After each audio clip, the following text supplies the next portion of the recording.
I reckon, potentially what we're on now, it's Monday. I reckon we could have Mbeumo signed, sealed, and delivered, wearing the United shirt by Friday at the latest. That's what I say. There's no point dragging this out. It's only 2.5 million difference. Everything resets tomorrow. The player wants to come. We want him. It'll be a good play for us. So, yeah, I think we'll get him by the end of the week latest. I would even say we'll have him, signed, sealed, and delivered by Wednesday, to be honest. But just to play it safe, come Friday, we'll have a nice little present to celebrate the end of the week with, I think. Paul Pogba. Paul Pogba has just signed with Monaco. He signed a 2-year contract, and he seemed visibly upset when I looked into this, Paul Pogba, and I can understand it. It seems like he's had quite a trying couple of years. Paul Pogba's a strange one. He's been an incredibly talented player, but unfortunately, he hasn't really lived up to that talent. But at the same time, he still has won a lot of trophies, and he's been a good player in the teams that have won those trophies. So obviously, he won the World Cup with France. I mean, he won the World Cup. The World Cup. Brilliant, So he done that. He won everything in Italy with Juventus when they had a good side. He's played in Champions League finals. Fair enough, he hasn't won the Champions League, but he's played in finals. He's won the Europa League with Man United. He's made his money.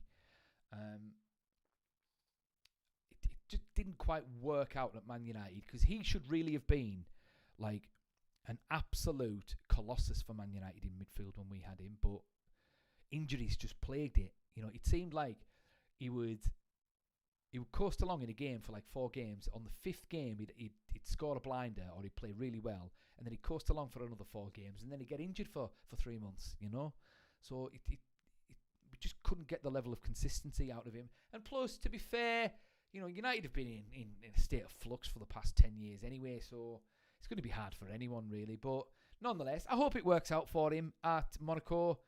2 years, he's 32. A player like him in a league like France, I don't see why he can't, get a good run of games there. If he can stay injury-free, and he's got the technical ability to play on till he's about 38. So hopefully he can play well there, and maybe even get a one more big move.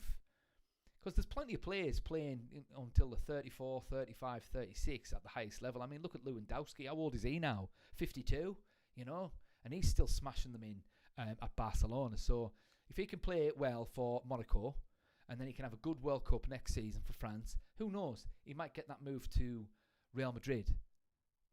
He'll be a bench warmer for Real Madrid, but you never know. He might get that move, or Barcelona, or who knows? He might go into Milan or something like that, and maybe sneak in a Champions League, or go to PSG or something. Who knows? But yeah, I like to see good players do well, and he is a good player. He is talented. Hopefully, this past couple of years has woken him up a little bit, and that when he gets his chance for Monaco, he's gonna get his head down, stick his ass up, and get stuck in to solid hard work, hard graft, and finally realise his peak potential. Because that's all the Big D's got to say about that. Gyökeres, last I heard about Gyökeres, according to the Mirror, I believe, that bastion of truth in footballing and general life media, Gyökeres apparently has snubbed Arsenal. And apparently he's leaning more towards Manchester United. So, wow, great. I mean, if we get him, I'd be interested to see how he does. I mean, I've made my feelings clear about Gyökeres. It looks like he might have just found his level in Portugal, because he didn't really set the world alight when he was at Coventry in the Championship. Was it the Championship or League One? I'm not sure, but it was in the lower divisions.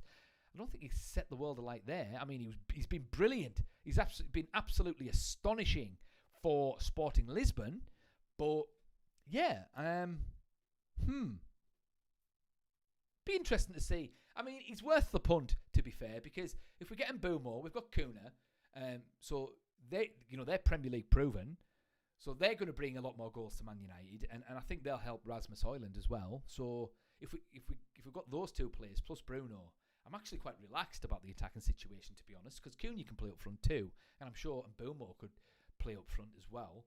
So anything after those two players is a bonus, really.